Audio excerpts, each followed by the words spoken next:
Now before we get started, I just want to clarify the title of this video real quick. These are in fact the worst PlayStation games you will ever see out of all of Sony's platforms, but what you'll be surprised to find out is that they're actually all on PlayStation Vita. And so, sure, I think I could have titled the video like worst PlayStation Vita games or something like that, but that doesn't really do it justice because they're so bad, and this is one of the worst initiatives I think Sony's ever really done with their platforms, that it trounces everything else, any other game you could possibly see on a PlayStation platform, which is why I'm thinking many of you might be watching this video thinking, oh man, there's maybe one or two, but I've seen a few videos like these before, I know what he's going to talk about. No, you don't, because I'm one of 3 people that actually bought and played these games when they came out, because I reviewed them on my YouTube channel early on thinking, oh, this is super niche, this is how I'll get discovered. Nobody watched those videos. These are PlayStation mobile games. This is a program that Sony did between 2013 to 2015 when they closed the service. Used Unity. It was a small little SDK, $100 developer fee to get mobile developers onto PlayStation Vita. And not only that, but PlayStation certified devices, so Android phones, like for example the Xperia Play, which was that Android phone with the PlayStation buttons and the touch capacitive little analog sticks, stuff like that. And these games were horrendously bad, but they still went through a certification process. I would hope or assume a QA process, but then again, they pretty much approved any title that would come out on this platform. You had to pay for these games just like anything else. They were on the regular PlayStation Store. They were not on some sort of different storefront away from everything else. They were regular games. And, I almost feel bad picking on them because I'm assuming that these were maybe college kids, maybe 1 or 2 people working on these. But some of them, it was just like you could tell this was a quick buck, or they just put no effort in it whatsoever. You got to look at these things. Take a look. So the first game that we're going to be taking a look at here is Pinky Spot's Leg Massage, which is inherently, I think, the most smartphone-y type game on here because you're holding the Vita sideways to play this game to get that portrait mode.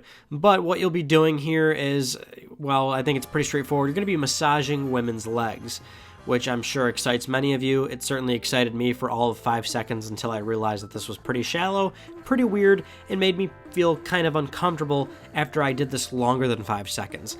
And, the funny thing is, it's actually quite difficult in the very terms of how often you have to swipe the screen. I mean, clearly you see I really start rubbing the hell out of this chick's legs to the point where it's like I really want to get that high score, because if you look at the top right, of course, we got to get 2,000 to reach the next level, and there is a time limit, so please keep in mind that this is very much a skill-based game. You better rub the hell out of those legs if you even want to expect a chance at the next girl. Now, this next screen I'm a little concerned about because, quite honestly, I'm not really sure what's going on in terms of stomach ache, constipation, and diarrhea. And that alone makes me really want to quit the game, despite my recent success of reaching level 2, but what the hell, I keep going anyway because why not?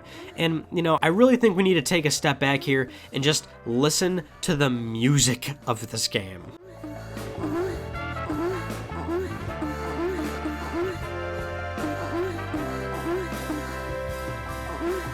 Now look, there's a lot of good music out there for you to play during your happy time with your special person, but if I'm being honest, I think it's within your best interest to probably go out, buy a Vita, get this game in some way, shape, or form, because of course it's kind of impossible now to re-download this, but somehow find a way to get this game again, and then get a 3.5mm headphone jack, connect it to a computer or a camera, rip the audio off of this game, and you want to get this on some sort of home stereo system. Maybe you got a HomePod, Amazon Alexa, do whatever you got to do, right? And play this song while you two cherish each other in that very special, heated moment. And I think that's what's really going to set you apart from other couples out there. Let's give it another listen.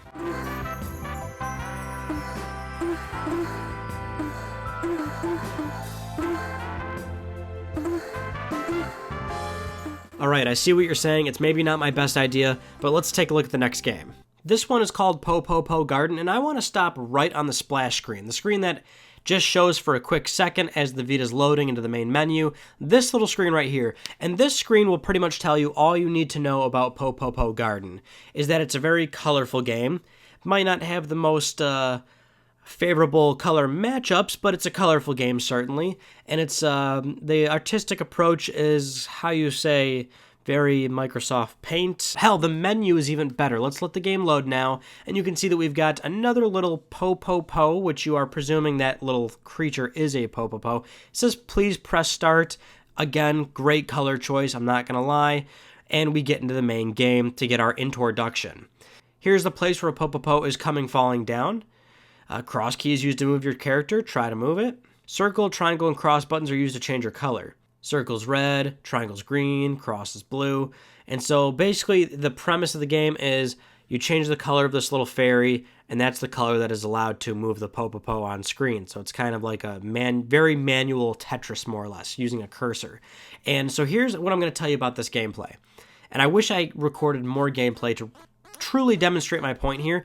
I don't know how you win at this game, because it tells you to line up the Popopo in threes to clear them. And so you think, oh, okay, so that's basically what it is. No, I cannot for the life of me get past level 1 in this game, or I would assume it's got more than one level, unless I'm just always winning after level 1. But basically, every combination of lining up these fucking Popopo does not clear level 1. I don't understand it. Maybe I'm reading it wrong. Anybody that's watching this is more than welcome to tell me what I'm doing wrong, but I also have to admit, a game of this caliber, it's just not really holding my attention for more than about 3 minutes, which is about what I wanted to give this in terms of recording gameplay for this. So now we're going to move on to the sexy seashore, and a lot of these games, you're really going to want to take a hard look at the menus and the splash screen and just kind of, yeah. Alright, main menu. Yep, we've got more of that going on. Very nice.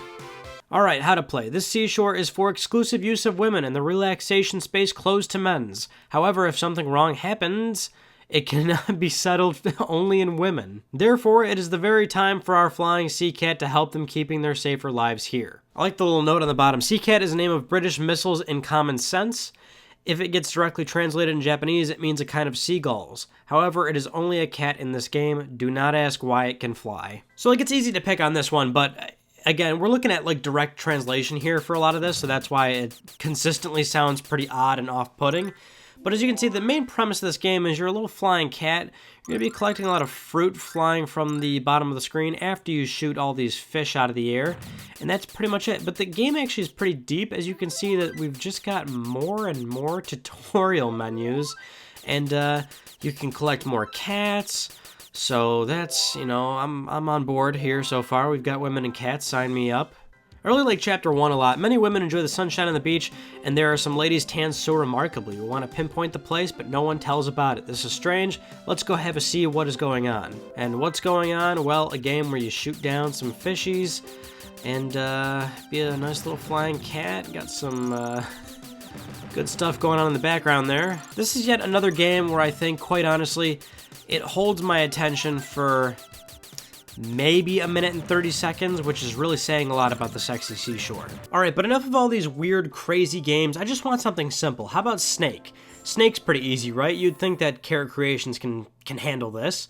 And boy, oh boy, they sure did, because they did the absolute bare minimum possible. And, you know, I guess, to be fair, Snake's a very simple game. It doesn't need much.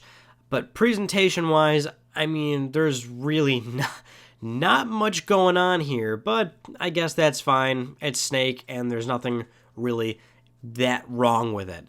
Now let's get to a game that I vehemently despise, and that's Neo Kicks. I think that's how you pronounce it. And to be fair, this game seems to have the highest production value. In terms of presentation, it looks quite nice, actually. The inherent problem with Neo Kicks is that it's incredibly boring, flat out stupid, dumb, and mindless, and I don't even really understand it. I mean, the thing is, there's two main modes, right? So you can either just play the game or practice. There's no inherent difference between practice or start, because you're essentially just playing the game as it is anyway. So I don't know why practice needs to be there when you're essentially going to keep restarting over and over again the second your little black sperm baby falls into the corners there. But you're more or less just using your tail to kind of ooch the randomized objects to fall into the outside corner. And I'm guaranteeing you, as you look at this, it's so bad. I mean, if we're talking about the retention of these games and how I'm saying, you know, I could play this one for a minute 45, minute 30, I can't even do one round of this game. I don't understand why you'd even have the tenacity, will, or desire to keep playing Neo Kicks. Now, iFishing, I'm not gonna front, I just love, if only for the guy on the front cover. But, you know, there's actually a little bit going on here. You got practice, you got tournament, you can set the time of how long you want to play the game, and unfortunately you can't go less than 5 minutes, but you can go damn near all the way up to 60, which is certainly what I'm trying to do right now. And you got this great top-down view of the lake that you can fish around in. You got the little fish, what is that, Fish Magnet 2000, whatever the hell that says. But you can see where they are, right? And when you hoist away, right away you are told if you are able to fish or not. So basically, the luck center, if it says 0 right away, you'll get this pretty awesome message. I don't think there are any fish here. Let's try a different spot. Thank you very much, Randy. I'm calling you Randy. And we'll go back into the main little top-down view, see if we can get some luck here. Oh, we got some luck right here, 49%. If we start to reel a little bit, oh, that goes all the way up to 99%. I don't know why they wouldn't give me that last 1%, but if you really finagle it a little bit, you might actually pull out a pretty big... Oh, fish on, fish on. Oh, God, this is where it gets really exciting. Line tension, and we got a largemouth bass. Hoist it out again. Apparently my luck is now 64%. Oh, now it's 32%. Fish on, fish on, fish on. Oh, here we go, here we go, here we go. Line tension, and we got a largemouth bass. Back to the lake we go, and we start to wonder why are we doing this? What's there to do here? I don't think there are any fish here. Let's try a different spot. You're right, Randy, and let's actually try a different game, too. Back to the more smartphone-y type games. This one's Toby Pen. It's a little emperor penguin here. Very cute, right? You just get to tap on the Toby Pen and then swipe up for him to jump. The problem with this game is that it doesn't fucking work. Now, perhaps it's the Vita version that maybe doesn't work all that well, because presumably this is definitely on a smartphone of some sort on the Android store or what have you, iOS. I'm just guessing, but it just doesn't seem to work all that accurately, and so playing it on PlayStation Vita just seems to be a steaming pile of hot garbage. But if anything, I suppose that's still the thrill of it, right? How far can you get? Can you get to 60 meters? Maybe not, because you can't even really jump over the first 3 obstacles, but that's the fun of it, I guess. Now, there's also this game called Crash Planets, and again, really killing it on the presentation front. And what we've got here is a sporadic amount of planets slamming into each other, and you just kind of have to bully the other planets with your brute force. Now, the one thing that I'm really walking away from this game wondering is that, did it really have to be called Crash Planets? Is that really the sort of makeup you've had to put over this game? It could have been like Crash Balls or Crash this, Crash that. I mean, there's a myriad of objects that we really could have went with instead of going with the Galaxy theme. I feel like that was almost a bit of a cop-out because the Galaxy's inherently very cool. It's very pretty. Planets are pretty cool. I almost feel like this guy's relying on our solar system in order to sell his 99-cent terrible game. Am I wrong? Are those not the worst PlayStation games you have ever seen? They're really bad. And also, I understand the irony here because I bought 40 of these games on my Vita, so, you know, I thought that was a good way to get discovered, and it wasn't because nobody watched those videos, and, well. But I'm thankful that I have them now still, because it was cool to show them to people, because nobody knows they exist, because you can't get them anymore. They're off the storefront, so it's impossible to get them. And there's some success stories on there, actually. Milk Miner Kitty went on to be a more traditional PS Vita, PS4 game on the, you know, with trophy support and whatnot, with physical releases. Same with Super Life of Pixel. The Future Lab developer actually, I believe, started on PlayStation Mobile. Now they're doing a lot of Vita and PS4 games, and they've, I believe, they've certainly grown up in staff and whatnot. And so, you know, there's certainly success stories. Every developer starts somewhere, but man, some of those guys, you can just tell they just put no heart, soul, or maybe even effort in there, or they were just attempting to make a quick buck. I don't really know, but that's some rough stuff. So thank you so much for watching this video. And if you haven't yet, subscribe for the best PlayStation news, reviews, and updates here on YouTube. And that's pretty much it. That's it for me in this video. I'll see you all in my next one, and you take it easy.